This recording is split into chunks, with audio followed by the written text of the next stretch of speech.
صحیح بخاری حدیث نمبر 119۔ ابو ہریرہ رضی اللہ عنہ کہتے ہیں کہ میں نے عرض کیا، یا رسول اللہ، میں آپ سے بہت سی باتیں سنتا ہوں مگر بھول جاتا ہوں۔ آپ صلی اللہ علیہ وسلم نے فرمایا، اپنی چادر پھیلاؤ۔ میں نے اپنی چادر پھیلائی۔ آپ صلی اللہ علیہ وسلم نے اپنے دونوں ہاتھوں کی چلو بنائی اور میری چادر میں ڈال دی۔ فرمایا کہ چادر کو بدن پر لپیٹ لو۔ میں نے چادر کو اپنے بدن پر لپیٹ لیا، پھر اس کے بعد میں کوئی چیز نہیں بھولا۔ صحیح بخاری حدیث نمبر 119۔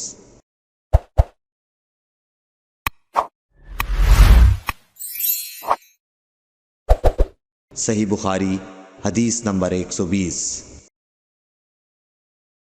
حضرت ابو ہریرہ رضی اللہ عنہ فرماتے ہیں کہ میں نے رسول اللہ صلی اللہ علیہ وسلم سے علم کے 2 برتن یاد کر لیے ہیں، ایک کو میں نے پھیلا دیا ہے اور دوسرا برتن اگر میں پھیلاؤں تو میرا یہ نرخرا کاٹ دیا جائے۔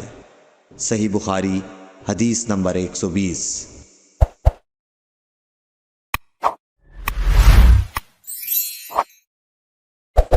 صحیح بخاری حدیث نمبر 121۔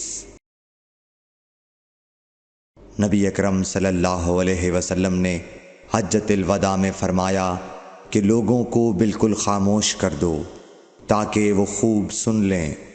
پھر فرمایا، لوگوں میرے بعد پھر کافر مت بن جانا کہ ایک دوسرے کی گردن مارنے لگو۔ صحیح بخاری حدیث نمبر 121۔